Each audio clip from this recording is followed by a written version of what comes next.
Educando para la vida. Material educativo para la vida presente y futura. Presenta una serie de enseñanzas para sus inquietudes espirituales.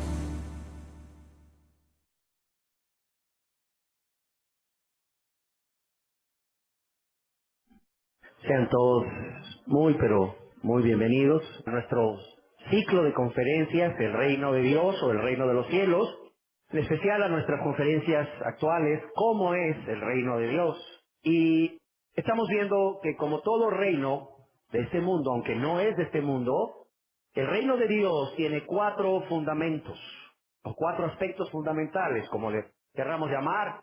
Y ya vimos que el primero es el gobernante o rey o señor. El segundo es los súbditos, no hay reino si no hay súbditos. El tercero es un territorio donde el rey gobierna y leyes que este rey ha dado.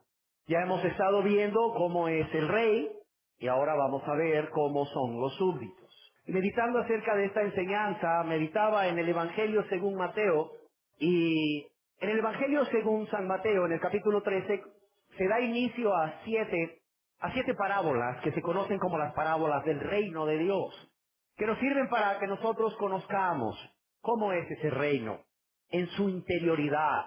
Te recomiendo las leas.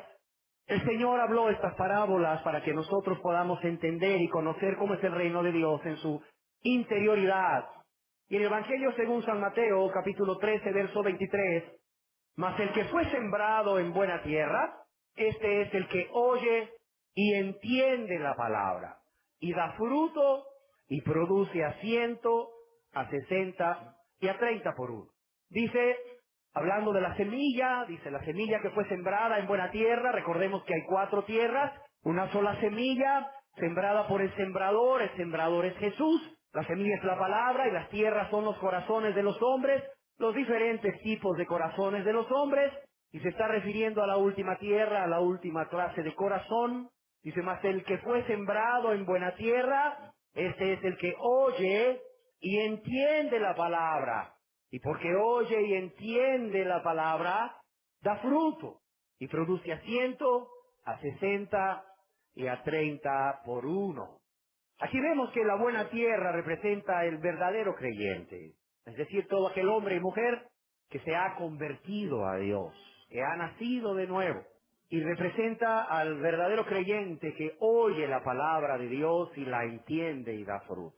¿Qué quiso decir aquí Jesús cuando dice oye la palabra de Dios? No, no es oír pesadamente, como mucha gente que viene, oye la palabra y sale y se le olvida. Tú le puedes preguntar mañana, pasado mañana, oye, ¿de qué se trató la enseñanza? Y dice, bueno, la enseñanza se trató ¿de qué se trató?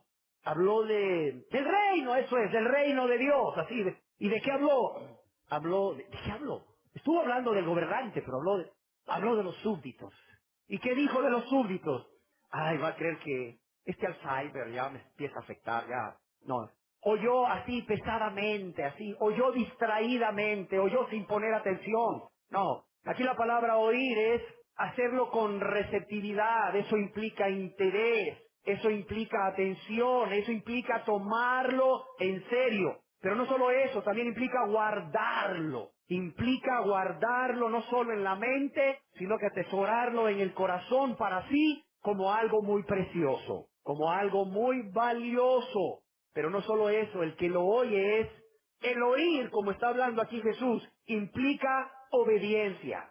Y el entender quiere decir comprender, que realmente estemos captando lo que se quiso decir, que estemos captando la idea de lo que se quiso decir.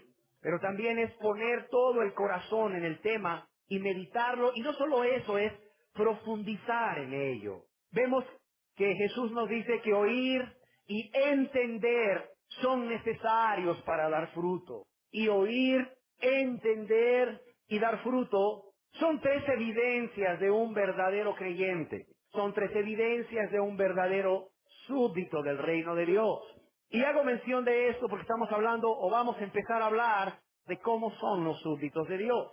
Quisiera hacer inicio con un comentario que hace el señor Vine en sus notas a los tesalonicenses, Y esto es muy importante porque además de ser un expositor de la palabra, un estudioso de la palabra desde el griego, es un hombre que pues tenía todas las evidencias de ser un súbdito del reino de Dios. Y este hombre comenta lo siguiente: el hecho de que alguien pertenezca al reino de Dios no se evidencia porque ha hecho una profesión de fe o un compromiso de seguir a Jesús públicamente. Tampoco se pone en evidencia por la observancia extrema de ordenanzas que son externas, sino en cosas más profundas del corazón, que son espirituales y esenciales. Esto es justicia, paz y gozo en el Espíritu Santo. Yo quisiera poner como primer característica que estos súbditos son uno en Cristo. Una de las características o la primera característica de que tienen estos súbditos del reino es que, gracias a Dios, no hay diferencia entre ellos. No sé si me explico. No hay diferencia. Mira, tú puedes ser rico o pobre, tú puedes ser hombre o mujer, tú puedes ser adulto, adolescente o niño, tú puedes ser muy educado, tener mucho conocimiento intelectual o puedes ser analfabeta. No hay diferencia para Dios. La primera característica es son uno porque son uno en Cristo. O sea, para Dios no hay diferencia entre un súbdito y otro súbdito. Y cuando digo súbdito estoy hablando de hombres y estoy hablando de mujeres. El Espíritu Santo, Dios a través de su Espíritu Santo nos dice, por medio del apóstol Pablo en la carta a los de Galacia, en el capítulo 3, verso 28 al 29, lo siguiente: ¿cómo son estos súbditos? Son uno en Cristo, dice, y ya no hay judío ni griego, es decir, ni gentil ni pagano, no hay esclavo ni libre, no hay varón ni mujer en este reino. ¿Por qué? Porque todos vosotros sois uno en Cristo Jesús. Si quisiera quedarme ahí, dice, no hay distinción de razas. Ya no hay distinción de razas.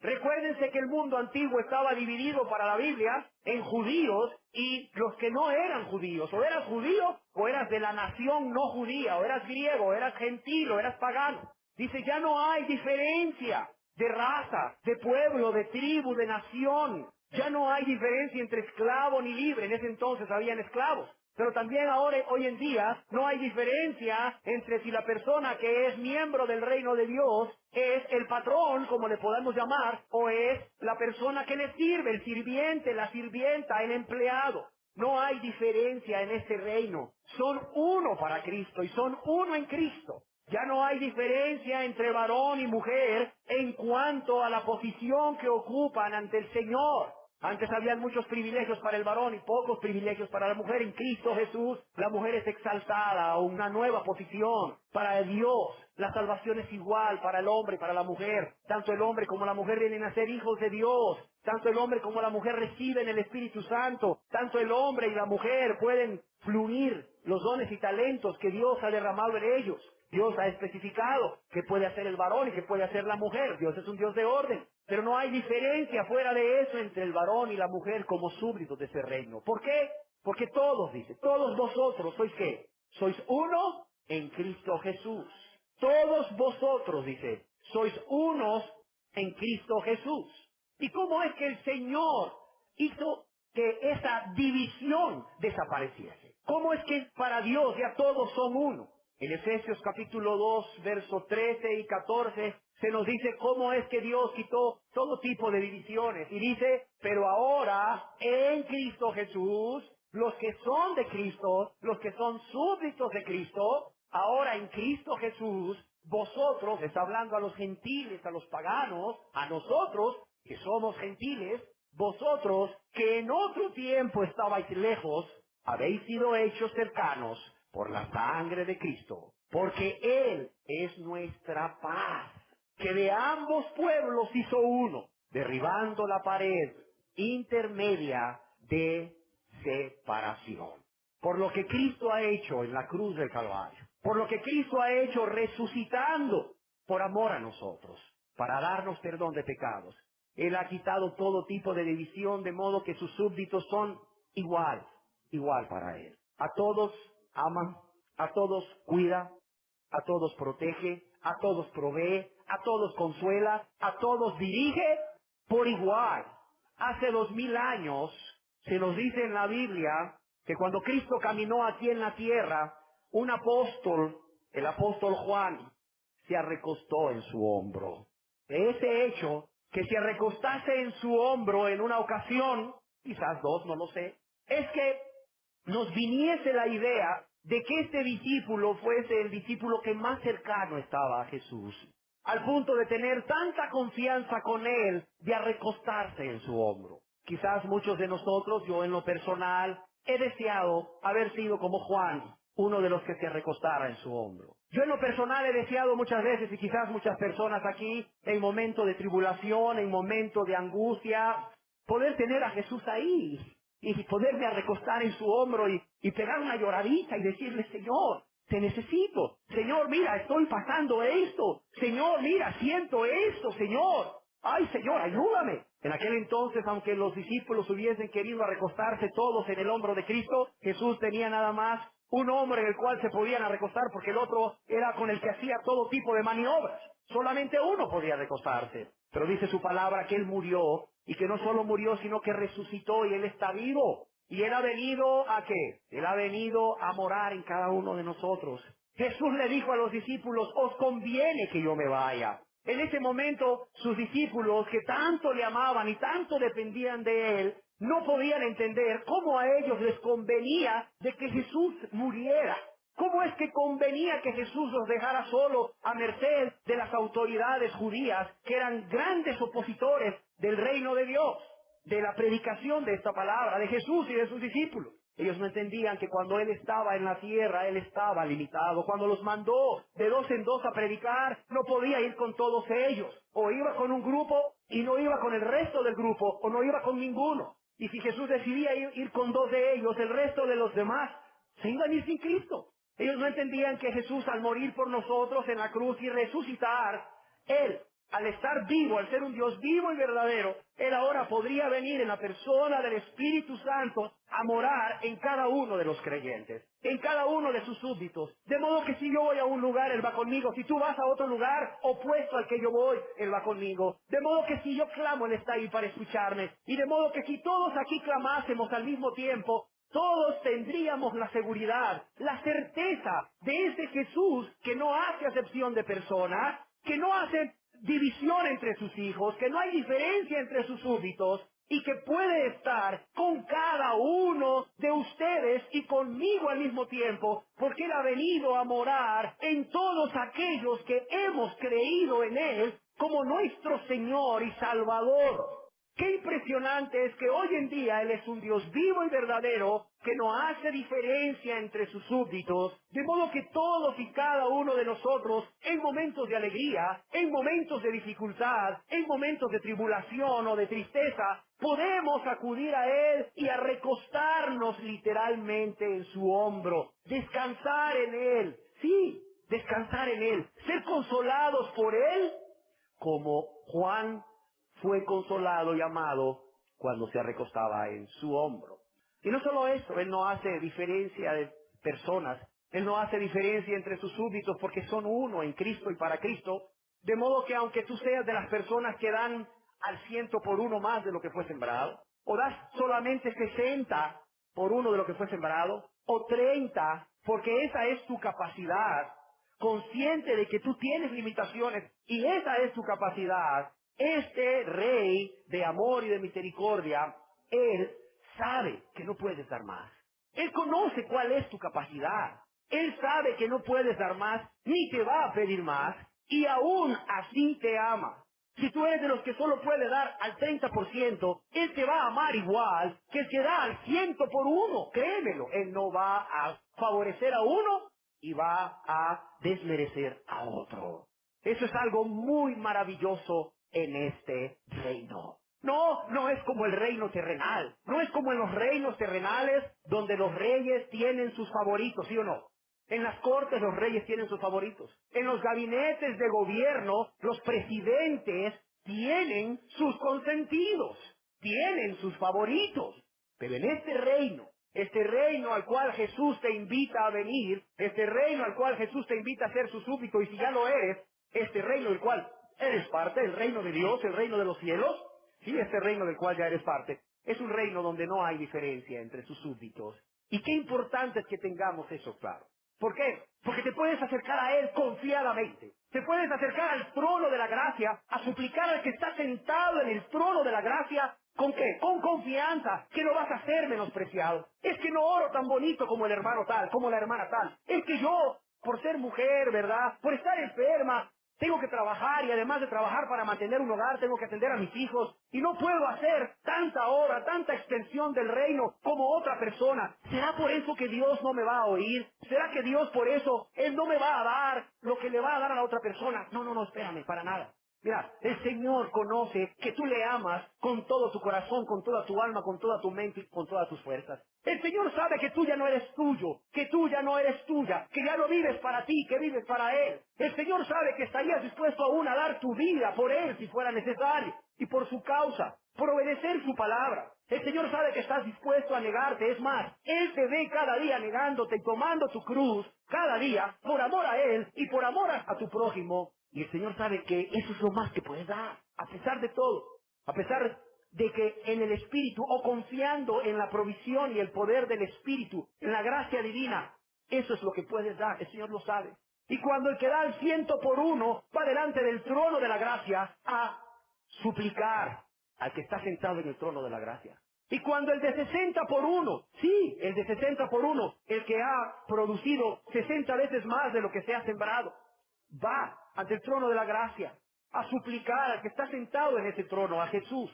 Y cuando el que produce 30 veces más solamente de lo que se había sembrado, va delante del trono de la gracia a suplicar a Jesús, que está sentado en ese trono, los tres van a ser recibidos por igual. Así de sencillo. Si el Espíritu Santo da testimonio a tu espíritu que eres un hijo de Dios, si el Espíritu Santo da testimonio a tu espíritu que eres una hija de Dios, tú puedes acercarte confiadamente al trono de la gracia. Porque ante ese trono, óyelo bien, ante ese rey, no hay diferencia entre sus súbditos. ¿Cómo son? Todos son iguales. Así de sencillo. Todos son iguales. ¿Cuál es la segunda característica que fue mencionada, por cierto? Son nacidos de nuevo. Tienen que nacer de nuevo y morir al viejo hombre. Es un requisito. En el Evangelio según San Juan se nos habla de Nicodemo. Nicodemo era todo un personaje, déjenme decirle. Este hombre era un hombre con una edad, no lo sé, la Biblia no lo dice, pero ¿cómo puede ser un hombre ya viejo? Dice, quisiéramos pensar, por la manera como contaban los años en el Imperio Romano, que era un hombre de unos 60 años aproximadamente, o entre 60 y 70 años. Era un hombre que tenía toda la sabiduría de los años acumulada en él. Pero no solo eso, era un hombre que tenía una religión, el judaísmo. Este hombre era judío y era una persona que era fiel a su religión. Y no solo tenía religión y era fiel a su religión. Este hombre, Nicodemo, dice la palabra de Dios que era un principal. Yo no sé si tú lo sabes, pero si lo sabes, nada pierdes con que te lo recuerdes. Un principal de una sinagoga en aquel entonces era alguien que hoy tiene el estatus aproximado de un pastor. Un principal de la sinagoga era un líder, pero no solo era un líder, era la persona responsable de la lectura de la palabra de Dios. Era la persona responsable de la interpretación de la palabra de Dios. Era la persona responsable de llevar a cabo el ritual de la presentación de los niños. Era la persona encargada de llevar a cabo los matrimonios. Era la persona encargada de llevar a cabo la disciplina que se aplicaba en la sinagoga. Se aplicaba disciplina bíblica muy seria. Y era el encargado de suspender las disciplinas. Era el encargado de atar y desatar. Como ves, no era cualquier persona este Nicodemo. Sin embargo, esta persona de la cual estamos hablando, Nicodemo, no había nacido de nuevo. Es decir, no se había convertido a Cristo. No se había convertido a Cristo en arrepentimiento y fe, en confianza, arrepentimiento y confianza en la persona de Jesús para perdón de todos sus pecados. Las personas que son súbditos del reino de Dios son personas que obligatoriamente han nacido de nuevo, es decir, se han convertido a Cristo, le han dado la espalda al diablo, ya no son hijos del diablo, como decía en primera de Juan 3:8, si mal no recuerdo, ya no son hijos del diablo, ya no, le han dado la espalda al mundo, están en el mundo, como veremos más adelante. Esa característica no la mencionaron, ¿verdad? No son del mundo, están en el mundo, pero no son del mundo, le han dado la espalda al mundo y además no practican el pecado. Le han dado la espalda a la tentación, al pecado con la ayuda de Dios y han venido a Cristo confiando en que en Él hay perdón suficiente para todos sus pecados. En el Evangelio según San Juan, capítulo 3, versos 3 y 5, vemos cómo es necesaria que haya esta característica en los súbditos del reino. Dice, respondió Jesús y le dijo, de cierto te digo, que el que no naciere de nuevo, no puede ver el reino de Dios. El que no naciere de nuevo no puede ver el reino de Dios. Nicodemo le dice, ¿cómo puede un hombre nacer siendo viejo? ¿Puede acaso entrar por segunda vez en el vientre de su madre? Respondió Jesús, de cierto te digo que el que no naciere de agua y del Espíritu no puede entrar en el reino de Dios. Lo que es nacido de la carne, carne es, y lo que es nacido del Espíritu, Espíritu es. No te maravilles que te dije, os es necesario nacer de nuevo. Os es necesario, dice el Señor Jesús a Nicodemo, os es necesario que todo ser humano, hombre o mujer, indistintamente de si tiene una religión o no, indistintamente si cree en Dios o no, indistintamente si cree que la Biblia es palabra de Dios o no, indistintamente de cuánto conocimiento tenga en su mente, indistintamente de cuánta autoridad tenga o haya tenido en determinado grupo religioso, dice Jesús, os es necesario nacer de nuevo. Os es necesario nacer de nuevo. Os es necesario convertirse a Cristo. Por el momento diremos que, como decía un comentarista bíblico, William MacDonald, el reino de Cristo, o en el reino de Cristo, solo pueden pertenecer aquellos cuyas vidas han sido transformadas, cuyas vidas han sido regeneradas por el nuevo nacimiento. Y ya que su reino es justicia, es decir, santidad, sus súbditos han de ser justos. Él no puede reinar sobre personas que aman y permanecen en sus pecados. Óigalo bien, esto fue escrito hace unos 70 años aproximadamente. Ya que el reino de Dios es justicia, sus súbditos han de ser justos. Él no puede reinar sobre personas que aman y permanecen en sus pecados. ¿Cuál es la tercera característica? Amar a Dios sobre todas las cosas. Y aquí lo tenemos, creo que lo podemos resumir con esta participación, amar a Dios sobre todas las cosas. Con todo su corazón, no con el 98% de su corazón, y con el 2% se están amando a ellos mismos, a ellas mismas, al mundo y las cosas del mundo. No. Aman a Dios con todo su corazón, con el 100% de su corazón. Aman a Dios con toda su alma. ¿Qué quiere decir con toda su alma? Con todos sus sentimientos. Todos sus sentimientos de afecto están volcados para Cristo. De modo que aman a esposo, aman a esposa, pero aman más a Cristo. Aman a padre, aman a madre, pero aman más a Cristo. Aman a hijos, pero aman más a Cristo. Aman a hermanos, pero aman más a Cristo. Aman a sus hermanos en la fe, pero aman más a Cristo. Aman a su prójimo, toda la gente con la que se rodea o que está a su alrededor, pero aman más a Cristo. Todos sus sentimientos de afecto están volcados hacia Cristo. De modo que si tienen que decidir entre amar a un esposo y a Cristo, ¿a quién van a amar? A Cristo. Si tienen que decidir entre amar a una esposa y Cristo, a Cristo. Entre amar a padre o madre, a hijo, a hermano, hermana, etcétera, o a Cristo, a Cristo. Y digo esto porque a veces la persona cristiana, el súbdito del reino de Dios, tiene que decidir. Y tiene que decidir tristemente porque se encuentra en momentos en donde un esposo o una esposa, un padre o una madre, un hijo o un hermano o alguien de esta sociedad le pone en una encrucijada entre hacer algo que desagrada a Dios, pero agrada a esta persona o conviene a esta persona, y la persona tiene que tomar una decisión. El súbdito de Cristo tiene que tomar una decisión entre si decide hacer lo que desagrada a Dios, pero le es agradable a esta persona y le es para su bienestar, para su beneficio, para su comodidad, o decir no. Y cuando tienes que decir no, viene una lucha, viene un conflicto en tu alma, viene un conflicto de sentimientos entre ¿qué haces? Y la persona dice, si agrado a Cristo, entonces voy a desagradar a esta persona. Y esta persona se va a enojar conmigo, se va a molestar conmigo. Y es mi papá, mi mamá, mi marido, mi esposa. Y en caso de ser un marido, pues quizás tome represalias. En caso de ser un padre o una madre y eres un hijo menor de 21 años o de 18, quizás tome represalias y a tu carne no le vayan a agradar. Pero si es necesario agradar a Cristo y desagradar al ser humano, si es necesario amar primero a Dios y obedecer a Dios antes que a los hombres, la persona que está amando a Dios con toda su alma, con todos sus sentimientos, se va a enfrentar a su autoridad inmediata. Va a sufrir el agravio, va a padecer, pero no va a dejar de hacer la voluntad de Dios. No va a dejar de hacer la voluntad del Rey. Por eso es muy importante que la persona que se convierte a Cristo, que se entrega a Cristo, entienda que Cristo es su Salvador, ciertamente, pero también es su Rey. Porque vemos hoy en día mucho pecado o abundancia de pecado en gente que dice que es cristiana, que es hija de Dios, que dice que Jesús es su Salvador. Porque, primeramente, ni están conscientes de su pecado y de la gravedad de su pecado. Ni están conscientes contra quién peca y todo el dolor que a Dios le produce y a su prójimo. Pero tampoco están conscientes que ese Salvador es Rey. Ese Salvador es Rey y está sentado a la diestra de la majestad de Dios. Y un día va a venir con gloria y con poder y le vas a poder ver tal y como Él está ahorita hoy sentado a la diestra de Dios. Y Él es merecedor de toda nuestra obediencia, de toda nuestra obediencia.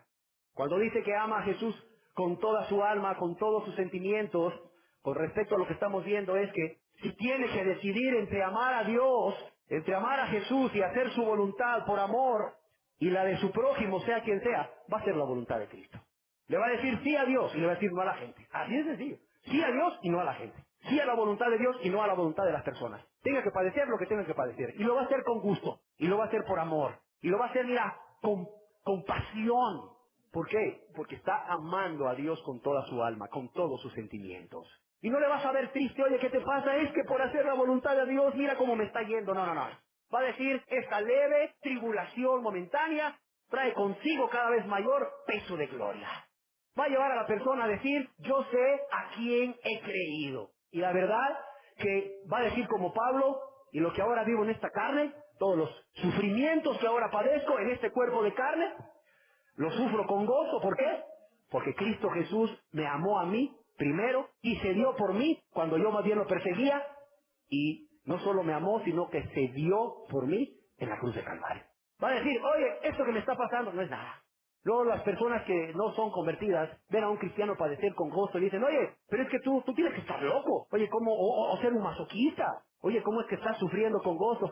Porque esto no es nada lo que Jesús sufrió por mí. Además, Él ha prometido ser mi consolador y lo es. Solo tengo que ir a Él, solo tengo que recostarme en su hombro, como ya mirábamos. Solo tengo que decirle, Señor, me duele, sí, Señor, me duele. Me duele lo que me hicieron, me duele lo que me dijeron, Señor. Pero, Señor, no quiero verme a mí mismo. Yo quiero tu consuelo, Señor. Todo esto lo hago por ti. Con mucho gusto, porque sé que tú hiciste más, mucho más que yo. Tú padeciste mucho más que yo por mi causa, por mis pecados, y aún así me amaste, aún así me perdonaste, y aún así me has prometido ser mi consolador.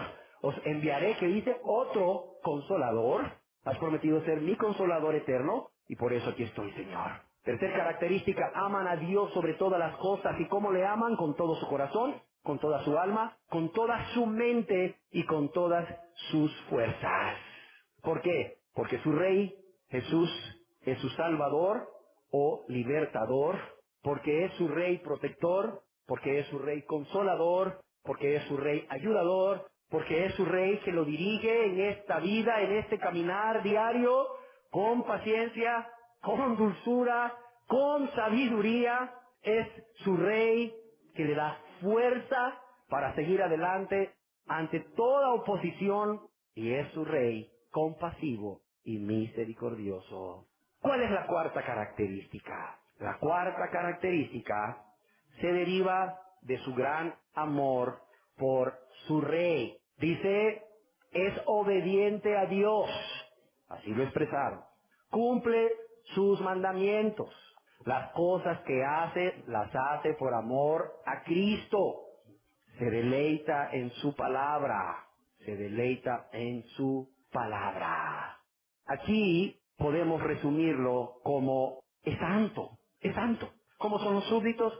Son santos. La palabra santos quiere decir puro. La palabra puro quiere decir separado de toda forma de pecado. Óigalo bien. Separado de toda forma de pecado. Hay hermanos que, mire, La verdad es que no sabe cuántos pecados he dejado, pero es que hay un área en mi vida todavía. Mire, el enojo, hermano. Ay, usted no sabe cómo batallo con el enojo, hermano. Pero ya solo es un área de mi vida, la que el Señor estoy esperando que un día trate con ella. Pero yo ya soy un hijo de Dios. No. Si usted se está enojando y enojando y enojando y enojando, dice la Biblia que usted practica un pecado. ¿Cuál? El enojo. Y el que practica el pecado es de quién? Es del diablo. Oiga usted, pastor, pero qué radical es usted, hombre. Oiga, no, pues si eso no lo digo yo, lo dice el Espíritu Santo a través del apóstol Juan en primera de Juan 3:8. Léalo en su Biblia, está clarito, el que practica el pecado es del diablo. Oiga, y no me cuenta a mi favor que haya dejado todo ese montón de pecados, pero solo tengo uno.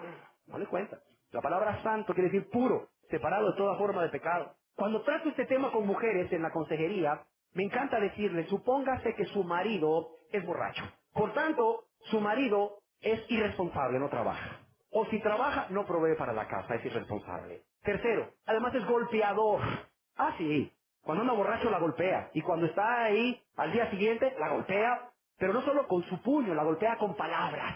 Y además el alcohol va ligado a otro pecado que es el adulterio, la infidelidad. Es infiel. Uy, ustedes. Pues, ni diga eso. Bueno, supongamos, le digo, Dios no lo quiera. Es borracho, es irresponsable, es maltratador y es infiel. Y un día el marido llega y le dice, amor, ya no voy a volver a tomar. ¿Seguro, viejo? Seguro, ya no voy a ser borracho. Es más, todo el dinero que me gastaba en la bebida te lo voy a traer. Ya no voy a ser irresponsable. Es más, hasta voy a trabajar más. No te va a faltar nada. Qué bueno, ¿verdad? Es más, ya no te voy a golpear, ya no te voy a maltratar. Ya no te voy a maltratar. Ay, pero conocí una mujer en esas noches de borrachera que la amo con todo mi corazón. No la voy a dejar. ¿Cómo estaría esta mujer? Pues inmensamente feliz, ¿no? Inmensamente feliz. Oiga, ya no va a beber. A ver, señoras, ya va a proveer. Ya no la va a golpear. Oiga, ha dejado 3 cosas de 4. Oiga, ese hombre ha dejado el 80%, el 75% de sus maldades. Oiga, imagínese cómo va a ser su casa, ya no va a llegar borracho, va a haber paz, va a haber tranquilidad, ya no va a haber angustia por cómo pagar la luz, agua, teléfono, casa, comida, útiles de los niños, medicamentos, ya va a proveer. Además de eso, ya usted va a tener paz. Mire, ya no va a tener que sufrir cuando lo vea llegar borracho y aún sin estar borracho de que le vaya a insultar, le vaya a golpear o le vaya a ser indiferente. Oiga, la otra mujer la tiene en otro lado, la tiene en otra casa. Y como ojos que no ven, corazón que no siente. Y como usted no se va a dar cuenta cuando va a estar con ella, entonces quiere decir que esta señora está completamente feliz. Dicen que las vecinas la ven caminar por la calle sonriendo y le dicen, ¿qué le pasa, Juanita? ¿Se sacó la loto? ¡No! No, doña Rosita, es que mi marido ya no bebe. Sí, ya lo vimos. Viera cómo provee para la casa. Ándele. Y viera cómo ya no me maltrata. Ando feliz de la vida. No más que otra mujer, pero bueno, esto ya no es nada. ¿Por qué se ríen? Aquí alguien dijo así como, ajá, ajá. ¿Verdad que no se lo toleran? Pero con Dios sí queremos hacer eso, ¿verdad? Ay, Señor, ya dejé esto, dejé lo otro, dejé lo otro, y dejé lo otro, y dejé lo otro, y dejé lo otro, y dejé lo otro. Señor, me falta esto y esto, pero ahí la llevo de gane, Señor. ¿Verdad que a Dios sí le queremos hacer lo mismo? ¿Qué le diría esta mujer al esposo? Y además de eso, además de ser borracho, además de ser irresponsable, o además de dejar de beber, además de dejar de ser irresponsable, además de dejar de ser maltratador, tienes que dejar a la otra, ¿sí o no? ¿Y por qué se lo pide a la mujer? Porque sabe que el hombre lo puede cumplir, ¿sí o no? ¿O no lo puede cumplir, mujeres? ¿Mm? Te dice el esposo, es que la amo tanto y no puedo dejarla. ¿Qué le dirías tú? A ver, mujeres, que sí puede, ¿verdad? Si quiere, puede. Si te ama, puede. Exacto. Así dice Dios, no se vale que me vengas a decir, ay Señor, soy hijo tuyo, soy hija tuya porque acepté a Cristo y dejé esto y esto y esto, pero todavía sigo haciendo esto, esto y esto y esto, ¿verdad? ¿Qué le diría Dios a esa persona? O todo, o nada. O los dejas todos, o siguen tu misma vida de pecado, porque lo que estás haciendo es engañándote. Ay, Señor, es que no puedo. No, dice el Señor, no quieres. Porque la misma esposa que le pide a su marido que deje un pecado, que es adulterio, pues ella también puede dejar sus pecados. Si le pide a su esposo que deje un pecado, que es el adulterio, es porque él puede dejar, con la ayuda de Dios y por amor a esa persona, el adulterio, ¿sí o no? Así es que la persona, hombre o mujer, también con la ayuda de Dios puede dejar el pecado. Para eso Dios prometió enviar el Espíritu Santo para darnos poder para muchas cosas. Para predicar el Evangelio, para extender su reino y también ¿para qué? Para vencer el pecado. Para tener libertad del poder del pecado, como estaremos viendo más adelante. La cuarta característica es que son santos, son puros, separados de toda forma de pecado. La pregunta que viene es, ¿puede el cristiano pecar? Sí puede, pero no debe. Dios nos dice a través del apóstol Juan en primera de Juan 2 que nos dice, hijitos, estas cosas os escribo ¿para qué? Para que no pequéis. Pero ¿qué dice ahí? Mas si alguno que hubiere pecado. O sea, es decir, la excepción, mas no la regla. Es la piedra en la sopa en el Hotel Intercontinental.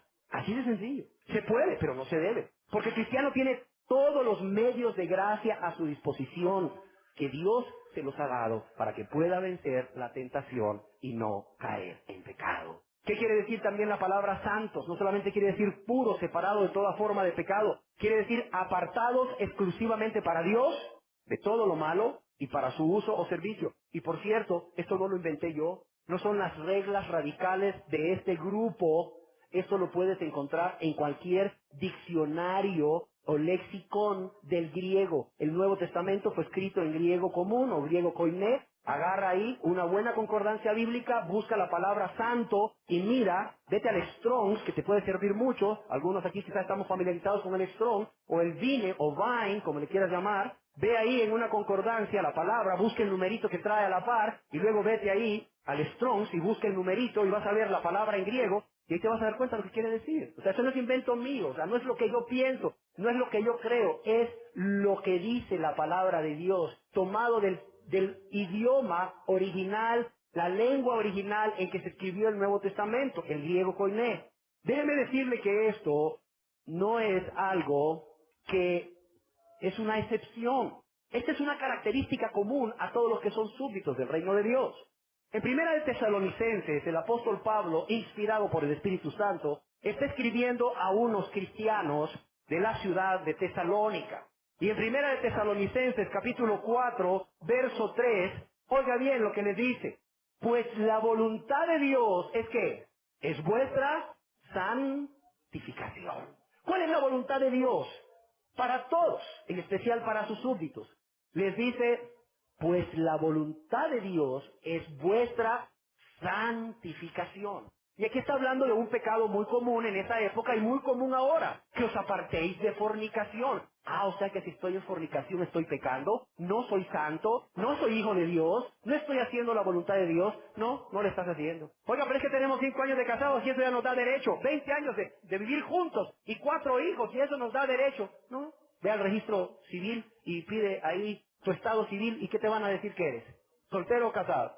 Soltero. Ante la ley de los hombres está soltero. Ante la ley de los hombres está soltera. Ante la ley de Dios está soltero, soltera y en pecado, por cierto. Dice la voluntad de Dios es vuestra santificación, que os apartéis de fornicación. Y no solo eso, dice que cada uno de vosotros sepa tener su propia esposa ¿en qué? En santidad y honor, no en pasión de concupiscencias, como los gentiles que ¿qué? Que no conocen a Dios. Pero ahora resulta que mucha gente vive en fornicaciones, vive en adulterio y en pasión de concupiscencia y dice ser cristiano, pero vive como los gentiles que no conocen a Dios. ¡Qué tristeza!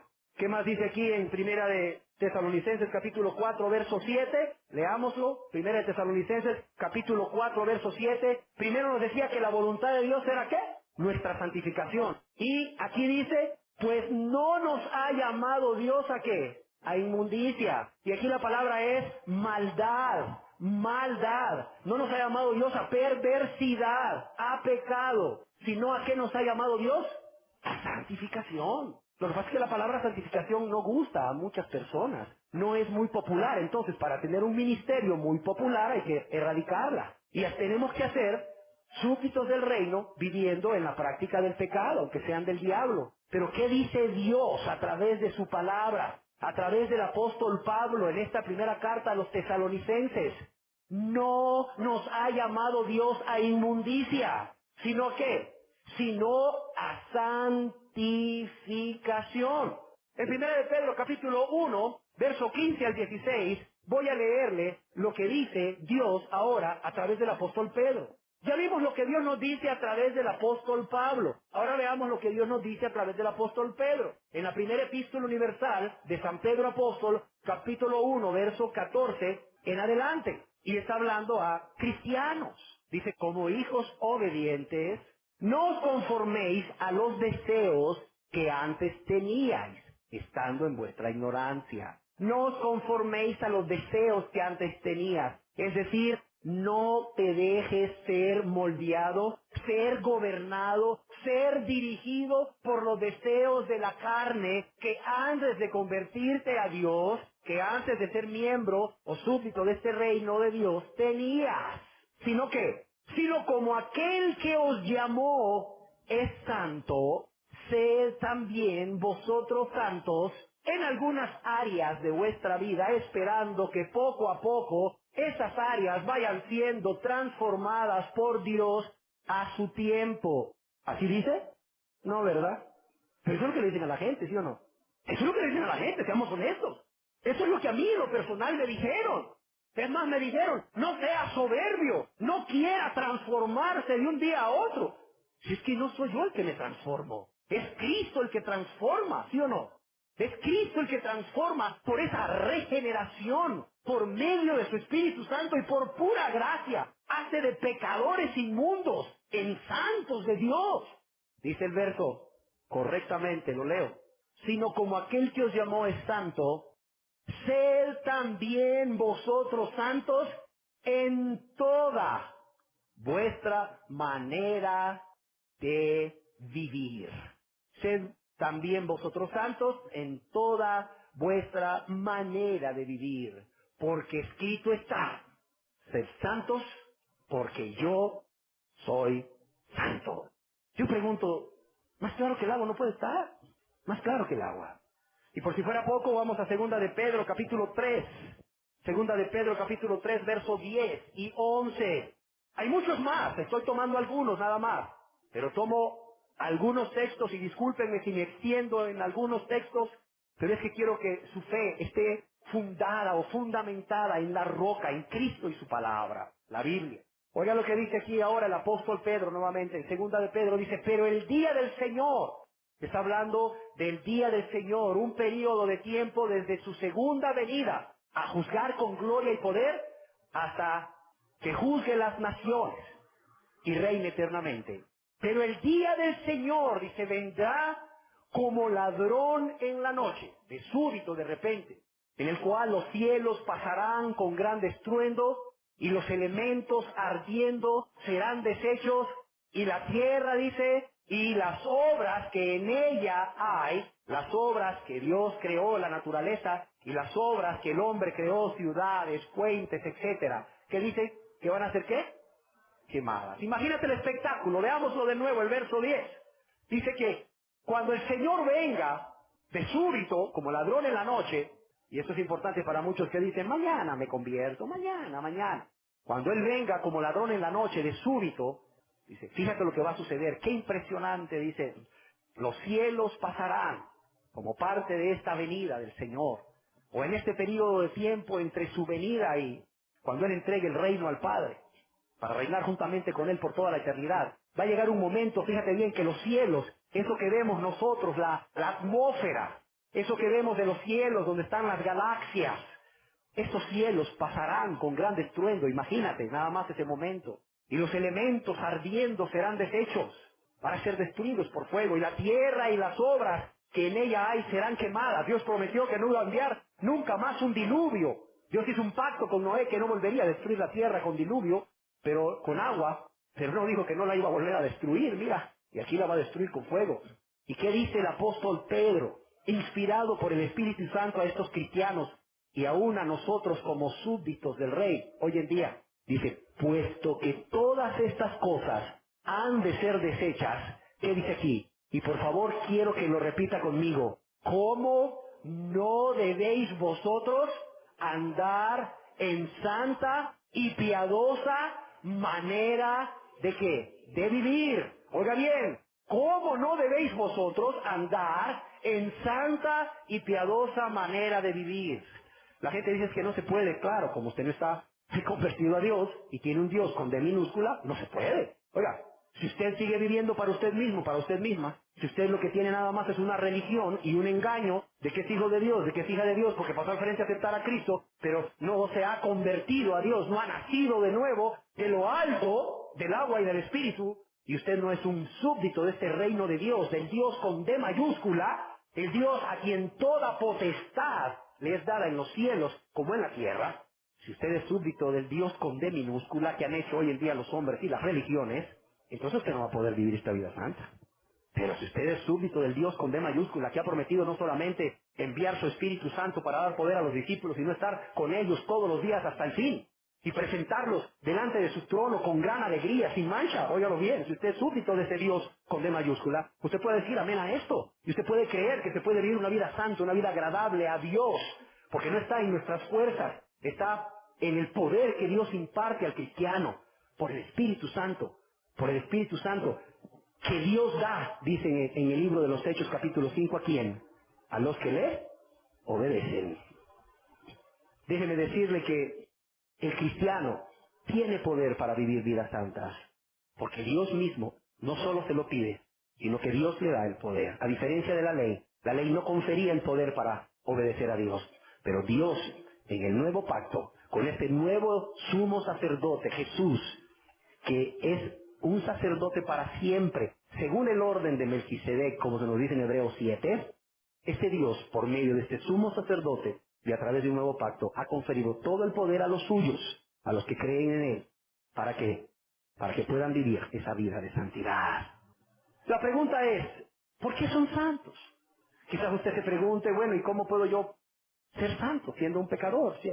Yo sigo en enojos, yo sigo con pleitos, en mi casa me la hacen y yo la devuelvo, me gritan y en lugar de tener dominio propio yo grito y si es posible más para que no me vuelvan a gritar, me hacen una, no me hacen dos, tengo resentimiento, sí tengo resentimiento, hay pleitos, hay celos, hay enemistades, sí hay enemistades, hay codicia, sí de bienes materiales y de personas también.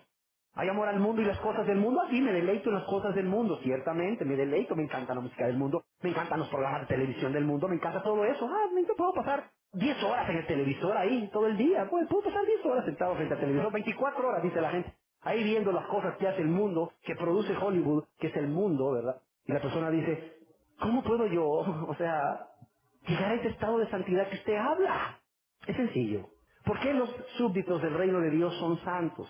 Primeramente le voy a decir por qué. Porque han sido perdonados, han sido lavados de todos sus pecados por la sangre de Cristo. Y no solo eso, han sido santificados. Al ser perdonados son santificados. Son declarados por Dios puros, porque son lavados con la sangre de Cristo. Y no solamente son declarados por Dios puros, sino que Dios los aparta, óigalo bien, los aparta exclusivamente para Él. Dice la palabra de Dios que son perdonados y son santificados por la obra de Jesús en la cruz del Calvario. Pero no solo eso, están siendo santificados cada día por ese mismo Jesús que murió por ellos y resucitó y que ahora viene a morar en ellos por medio del poder del Espíritu Santo cada día. En Primera de Corintios capítulo 6, verso 9 al 11. Primera de Corintios capítulo 6, verso 9 al 11 dice, ¿no sabéis que los injustos no heredarán el reino de Dios? Mira lo que dice aquí, no erréis, no te equivoques. Ni los fornicarios, ni los idólatras, ni los adúlteros, ni los afeminados, ni los que se echan con varones, ni los ladrones, ni los avaros, ni los borrachos, ni los maldicientes, ni los estafadores heredarán el reino de Dios. Dice que no pueden ser súbditos del reino de Dios estas personas. Pero mire lo que dice aquí, en el verso 11. ¿Qué dice aquí? Y esto erais algunos. Y esto, lo que acabamos de mencionar, erais algunos. Ya no lo son. Lo eran. Volvamos a ver de nuevo los dos anteriores. Vamos a ver del verso 9. ¿Qué eran estas personas? Eran fornicarios, fornicarias, eran idólatras, eran adúlteros y adúlteras, eran afeminados, eran los que se echan con varones, eran ladrones, ladronas, eran avaros, avaras, eran borrachos, borrachas, eran maldicientes, eran estafadores y estafadoras, y por lo tanto no iban a heredar el reino de Dios ni eran miembros de ello. Pero dice, y esto erais algunos, ya no son, ya no son, ya no son. O sea que se puede cambiar. Claro que se puede cambiar. ¿Por qué? Por la misericordia de Dios. Y porque Dios pone en el corazón de las personas el querer como el hacer. El querer vivir una vida diferente para honra y gloria de Dios, para no estar ofendiendo a Dios. Dice, y esto erais algunos. ¿Más qué? Más ya habéis sido lavados por medio de la sangre de Cristo. Ya habéis sido lavados, perdonados. ¿Y ya habéis sido qué? Ya habéis sido santificados. ¿Cómo es que son santos? Porque son perdonados. Y porque son, al ser perdonados, son lavados. Son lavados. Y al ser lavados son declarados justos, absueltos, limpios, puros delante de Dios. Pero además cada día esa obra de Jesús en sus corazones, que los va transformando cada día más conforme al carácter de Cristo por medio del Espíritu Santo. Y ese poder que da el Espíritu Santo, y ese amor por Dios, porque la persona, como dice aquí, y como vamos a ver más adelante, y como alguien dijo, tiene conciencia del valor que tiene su Señor Jesucristo. Esa persona ya no quiere volver a pecar contra Dios. Ya no quiere volver a pecar contra Dios. ¿Cómo estas personas pueden ser santas? Además de que son lavadas y son santificadas por la obra de Jesús, porque Dios les da, al lavarlos y al santificarlos, Dios les da libertad del poder del pecado. De modo que ahora viene la tentación, pero ya ellos no caen, porque Dios les ha dado esa libertad del poder del pecado en Cristo Jesús. Romanos capítulo 6, verso 22. Romanos capítulo 6, verso 22, que dice aquí, mas ahora que habéis sido libertados del pecado y hechos siervos de Dios, es decir, súbditos del reino, tenéis por vuestro fruto ¿qué? La santificación y como fin la vida eterna. ¿Qué dice Dios? Ahora que habéis sido libertados del pecado, de la condenación eterna por causa del pecado, del poder del pecado en vuestras vidas, y ahora que habéis sido hechos siervos de Dios, súbditos de este reino, al haber sido libertados del pecado y ser hechos siervos de Dios, tenéis por vuestro fruto ¿qué es? La santificación. Por eso pueden ser santos, porque han sido perdonados, lavados, libertados del pecado. Ya el pecado no se va a enseñorear de ellos como hacía antes. Como dice Romanos capítulo 6, verso 14, el apóstol Pablo dice en Romanos capítulo 6, verso 14, porque el pecado no se enseñoreará de vosotros, pues no estáis bajo la ley, sino bajo la gracia. O sea, aquí el apóstol Pablo está dándole al pecado una figura como de una persona, de una autoridad que ejerce poder o dominio sobre el ser humano, porque el ser humano se lo permite, obviamente. Dice, porque el pecado no se enseñará de vosotros, pues no estáis bajo la ley, sino bajo la gracia. El estar bajo el favor de Dios, el ser súbditos del reino de Dios, le confiere a la persona libertad del poder del pecado, de modo que el pecado no se va a enseñorear de él. La gente que dice, hermano, yo soy cristiano, pero usted sabe, hermano, la carne es débil, hermano. Usted sabe, hermano, 7 veces cae el justo, pero se vuelve a levantar, hermano. Usted sabe, hermano, estamos en el mundo, hermano, hasta que estemos en el cielo va a ser así, hermano. Esa persona no ha sido libertado del pecado, así de sencillo. No ha sido libertado del pecado, ¿por qué? Porque no ha sido perdonado, así de sencillo.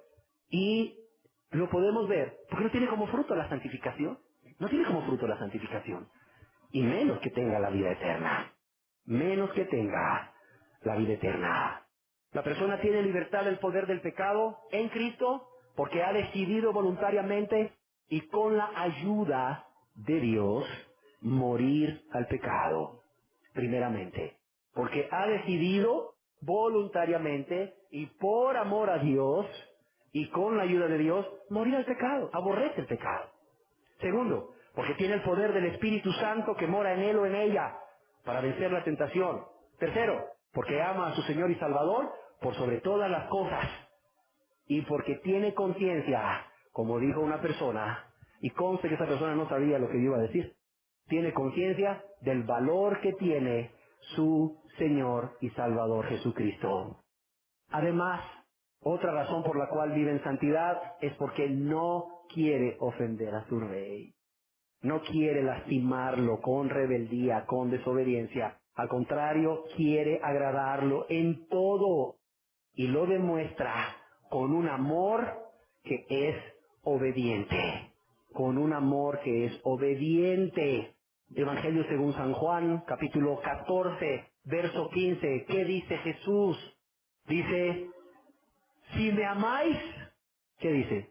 Guardad mis mandamientos.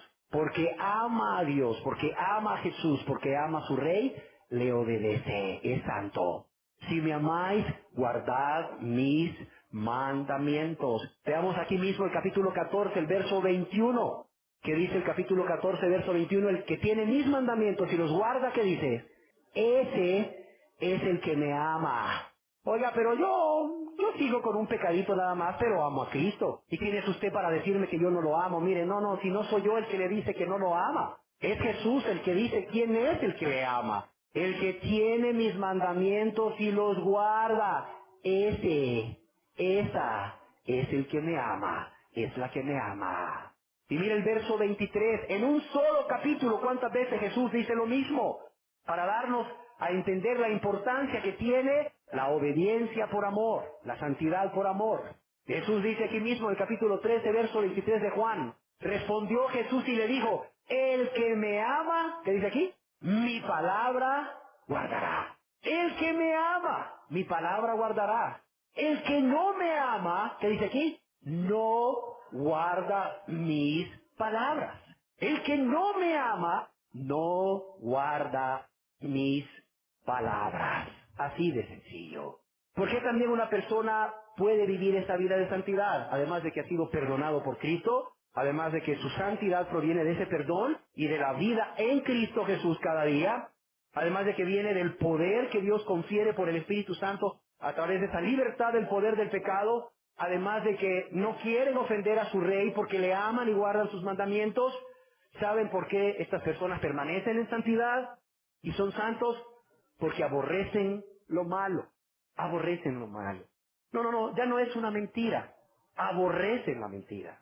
Así de sencillo. Aborrecen lo malo. En el Salmo capítulo 97, verso 10, veamos algunas porciones del Antiguo Testamento para que veamos que esto es el común denominador, el aborrecer lo malo en toda la Biblia. Miren lo que dice aquí el Salmo capítulo 97, verso 10. Los que, ¿qué? Los que amáis a Jehová. ¿Qué dice aquí? Aborrecer el mal. Los que amáis a Jehová. ¿Qué dice aquí? Aborrecer el mal. Es una característica de los que aman a Dios. Los que amáis a Jehová, aborrecer el mal. Proverbios capítulo 13, verso 5, por favor. Vamos a ver ahora Proverbios.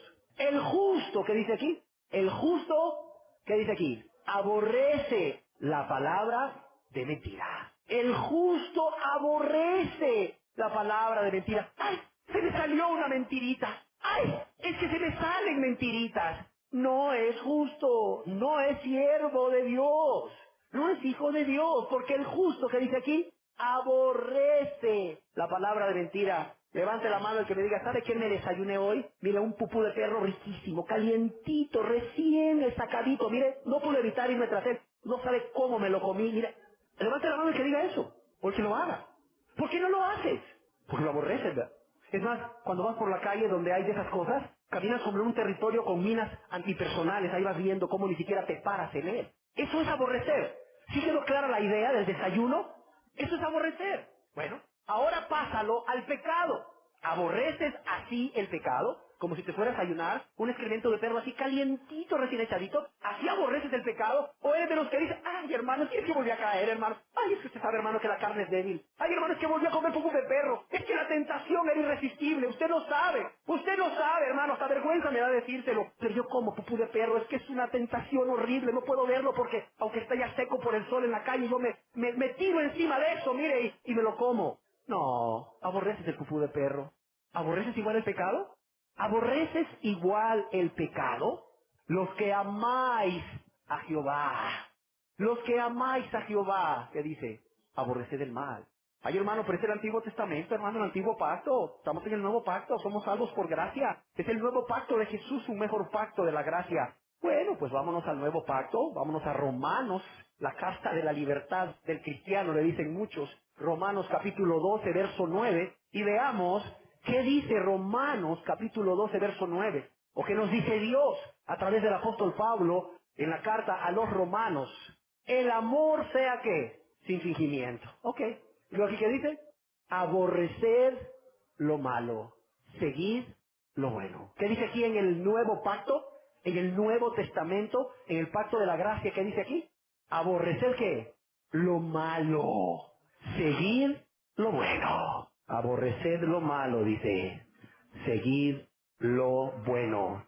Y ahí la palabra aborrecer es la palabra estigeo, que en griego quiere decir odiar, detestar con horror. O sea, lo que el Espíritu quiso decirnos a través de Pablo es odiar lo malo. Detesta con horror lo malo en todas sus formas, ya sea de pensamientos, ya sea de palabras, ya sea de deseos, ya sea de sentimientos o ya sea de obras.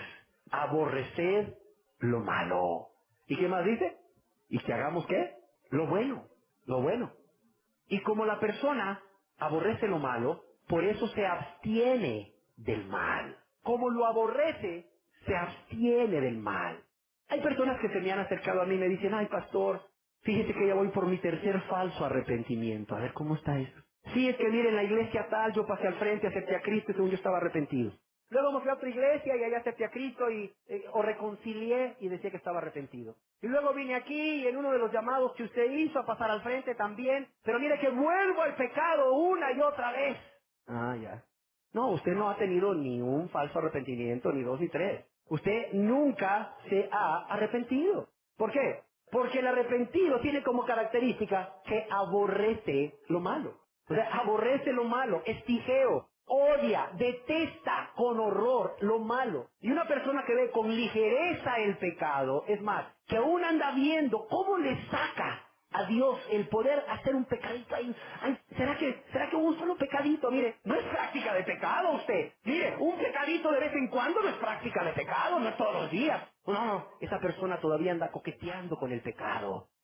Mire, esa persona es amadora del pecado, no aborrece el pecado. Por eso anda coqueteando con el pecado y anda ahí, ¿verdad? Enamorando ahí, ¿verdad? Como viendo cómo caer en la tentación. Caigo o no caigo, caigo o no caigo. Ay, caí. El diablo me empujó. No, el diablo ni le empujó. Usted solito se fue de cabeza, usted solita se fue de cabeza. Y ahí anda la gente. ¿Por qué? Porque ama el pecado, porque no lo aborrece. Y como no lo aborrece, no se abstiene del pecado buscando los medios de gracia que Dios ha provisto. Por lo tanto, ni siquiera se ha arrepentido en su vida. Ni tuvo uno, ni tuvo dos, ni tuvo tres falsos arrepentimientos. O sea, nunca tuvo nada. Nunca tuvo nada. Nada que pareciera arrepentimiento. En Primera de Tesalonicenses, capítulo 5, verso 22. Primera de Tesalonicenses, capítulo 5, verso 22. Mira lo que dice aquí. Absteneos. ¿De qué? De toda especie de mal. Mira lo que dice Dios a los cristianos, a sus discípulos, a sus siervos. Absteneos de toda clase de mal. Y les dice que, absteneos, ¿qué quiere decir esto? Les dice, absténganse ustedes, no estén esperando que venga yo con una varita mágica a tocarlos cuando vean venir la tentación al mal y cuando caigan es porque Dios no me ayudó, no, abstente. Ah, o sea que se pueden mis fuerzas, no, no se pueden tus fuerzas. Cuando dice absteneos es, usa los medios de gracia que yo he puesto a tu disposición. Ves venir la tentación para hacer toda especie de mal o cualquier tipo de mal. Corre a mí, búscame en oración, suplícame y clámame y yo te voy a responder y yo te voy a dar poder para abstenerte de toda especie de mal. Pero tú tienes que vigilar. Tú tienes que velar y tienes que orar para no caer en tentación. Tú tienes que velar y orarme a mí para no caer en tentación y abstenerte de toda especie de mal. Así funcionan las cosas. Oré en la mañana 10 minutos y viera que, en la noche pequé 5 veces. Estuve revisando y pequé 5 veces. Pero si le pedí a Dios en esos 5 minutos de oración que me guardara de todo mal, Dios dijo, abstente, míralo, vela, ora, míralo venir. Piensa, ¿qué va a pasar si caes? Ven a mí, yo te voy a ayudar. En este momento de la tentación, ven a mí, yo te voy a ayudar. Y verás cómo no caes. Y verás cómo te abstienes. ¿Alguien de aquí ha sido alcohólico anónimo? No levante la mano. ¿O conoce a alguien que ha sido alcohólico anónimo? ¿Alguien aquí ha sido invitado a algún aniversario de abstinencia de un alcohólico anónimo? Yo he sido invitado, y lo digo con orgullo, al aniversario, o a muchos aniversarios de mi padre, cual es alcohólico anónimo. Y cuando yo iba ahí, me llamaba la atención que la gente decía, mi nombre es fulano de tal, y con la ayuda de un ser superior, que en mi caso personal es Dios, hoy no he probado o no he ingerido ni una gota de licor. Yo decía, estos hombres se abstienen cada día de ingerir bebidas alcohólicas con la ayuda, con la confianza de que un ser superior, que para esa persona era Dios, le estaba ayudando cada día. ¿Sabes de dónde tomaron esta idea los fundadores de Alcohólicos Anónimos? El Dr. Bob y Bill W. De la Biblia, de caminar cristiano cada día. Y así como estas personas pueden abstenerse con la ayuda de un ser superior, así el súbdito de Dios, el siervo del reino de Dios, también puede abstenerse de toda especie de mal. De toda especie de mal. Y así son. Y esto que estamos viendo solo es en cuanto a santidad, a esa característica, a esa cuarta característica que es santidad. Pero déjeme decirle que son santos en todo, no solo en su manera de vivir. Ya lo vimos en su manera de pensar. Segunda de Corintios, capítulo 10, verso 5. Segunda de Corintios, capítulo 10, verso 5. ¿Qué dice el apóstol Pablo? Derribando argumentos de filósofos de aquel entonces. Derribando argumentos y toda altivez que se levanta contra el conocimiento de Dios. ¿Y qué dice aquí? Y llevando, ¿qué? Cautivo todo pensamiento, ¿a qué? A la obediencia de Cristo. No solamente en nuestras obras, sino llevando cautivo todo pensamiento a la obediencia de Cristo. ¿Qué quiere decir esto? Quiere decir que todo debe de juzgarse a la luz de las enseñanzas de la palabra de Dios y a la luz de la voluntad de Dios. O sea, todo lo que tú estás recibiendo a través de tu mente, todo lo que viene a través de tu mente o a tu mente en forma de pensamientos, todo tienes que juzgarlo a la luz de las enseñanzas, a la luz de la palabra de Dios y a la luz de la voluntad de Dios. Con dos preguntas sencillas que a mí me han servido mucho. Espero te puedan servir a ti. Cualquier cosa que viene a mi mente, ¿agrada a Dios o no agrada a Dios? Si no agrada a Dios, la desecho. Mira, la quito, me pongo a pensar en otra cosa que agrade a Dios. Y segundo, esto que viene a mi mente me quiere llevar a hacer esto. ¿Jesús pensaría esto? ¿Jesús haría esto? ¿A donde este pensamiento me quiere llevar? Es sencillo. ¿Agrada a Dios o no agrada a Dios este pensamiento? Este pensamiento Jesús lo tendría en su mente mucho rato y estaría dando vueltas o pensaría algo distinto, algo que agrada a Dios. Así de sencillo. Y así tú puedes filtrar los pensamientos que vienen a tu mente, porque vas a tener guerra en la mente si tú quieres obedecer a Cristo. Pero no solamente en su manera de vivir y en su manera de pensar, también en su manera de hablar. Es veraz.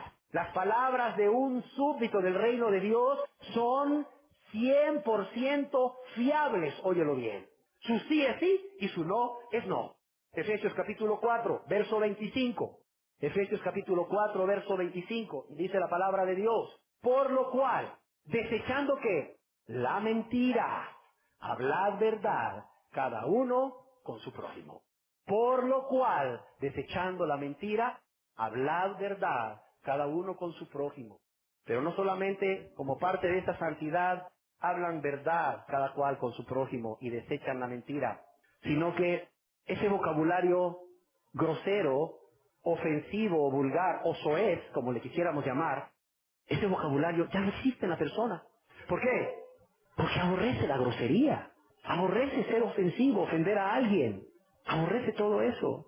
Todos aquellos chistes picantes, todas aquellas conversaciones vacías, ociosas, que no edifican, todas aquellas palabras groseras, ofensivas, vulgares, con doble sentido, todas esas han desaparecido de su vida. Porque yo pregunto, ¿o Cristo diría este tipo de palabras? ¿O Cristo ofendería a alguien con palabras? ¿A dónde en el Nuevo Testamento se oye a Jesús decir una palabra de soez, como generalmente le conocemos nosotros? Efesios capítulo 4, verso 29, ya para terminar. Efesios capítulo 4, verso 29, ¿qué dice aquí? Ninguna palabra corrompida salga de qué? De vuestra boca. Ninguna palabra corrompida salga de vuestra boca, sino la que sea buena para la necesaria edificación, a fin de dar gracias a los creyentes. Yo nací en Nicaragua, y por 18 años de mi vida, como buen nicaragüense, de 10 palabras decía 9 malas y una buena. Pero yo me disculpaba diciendo, es que así somos los nicaragüenses. Y si tú conoces a un nicaragüense que no se ha convertido a Cristo, estarás de acuerdo conmigo que es muy mal hablado. Es una característica así de sencillo. Y yo quería justificarme, es que yo soy nicaragüense, es que así soy yo, así crecí. Claro, sin Cristo. Pero cuando eres nueva criatura y las cosas viejas pasaron, todo esto pasa. Ya dejas de ser tú para ser una nueva criatura a través de la cual Cristo se va reflejando y te va conformando a la imagen del varón perfecto, a la estatura del varón perfecto, que es Él. ¿Qué nos dice la palabra de Dios? Que así son los súbditos de Dios. Y podríamos terminar aquí, pero también hablaron de que tienen perseverancia en el amor a Dios y a los demás. Hablaron también de que es pobre y humilde en espíritu. Hablaron también de que se deleita en su palabra, que produce los frutos del Espíritu Santo. Hablaron también de que se deleita en orar, de que tiembla en su palabra, que trabaja para la extensión del reino. ¿Quisieran ustedes que termináramos aquí? ¿O que continuáramos viendo todas estas otras características en la próxima reunión? Demos gracias a Dios, porque Él ha sido bueno para con nosotros hoy, como ha sido hasta el día de hoy. Y démosle gracias y pidámosle que así como Él nos ha hablado hoy, nos hable siempre. Señor, queremos darte gracias, Señor, porque vemos que la gente está oyendo y está entendiendo. Porque vemos que las personas están oyendo y están entendiendo, Señor.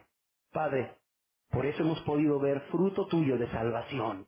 Y esperamos ver fruto en estas personas. Fruto que podría describirse como un carácter, el carácter de Cristo, o fruto, obras para ti, Señor, en Cristo. Gracias te damos porque hoy hemos podido entender más cómo son los súbditos del reino. Señor, como has estado con nosotros hoy y hasta el día de hoy, te pedimos que nos sigas ayudando para seguir describiendo a estos súbditos del reino. Para los que se identifiquen que no tienen estas características, puedan abrir sus ojos y darse cuenta que no son súbditos del reino, pero que Dios está abriendo una grande puerta para que ellos puedan entrar por ahí y puedan ser súbditos de este rey de amor, este rey de misericordia. Así sea, Señor, en el nombre precioso de Jesús. Amén. Jehová, majestuoso es el Rey, nada desde los cielos con justicia y verdad. Jehová, majestuoso es. Jehová, majestuoso es el Rey, nada desde los cielos con justicia y verdad. Jehová, majestuoso es. Jehová, majestuoso es el Rey, nada desde los cielos con justicia y verdad. Jehová, majestuoso es. Jehová, majestuoso es el Rey, nada desde los cielos con justicia y verdad. Jehová, majestuoso es. Jehová, majestuoso es el Rey, nada desde los cielos con justicia y verdad. Jehová, majestuoso es. Jehová, majestuoso es el Rey, nada desde los cielos con justicia y verdad. Jehová, majestuoso es. Jehová, majestuoso es el Rey, nada desde los cielos con justicia y verdad. Jehová, majestuoso es. Jehová, majestuoso es el Rey, nada desde los cielos con justicia y verdad. Jehová, majestuoso es. Jehová, majestuoso es el Rey, nada desde los cielos con justicia y verdad. Jehová, majestuoso es. Jehová, majestuoso es el Rey, nada desde los cielos con justicia justicia y verdad. Jehová majestuoso es, Jehová majestuoso es, Jehová majestuoso es.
Esta fue una producción para la restauración del cristianismo. Si usted necesita otras enseñanzas sobre el cristianismo bíblico e histórico, puede llamarnos al teléfono 727-2270 en la ciudad de Bogotá. Gracias por su atención y que Dios le bendiga.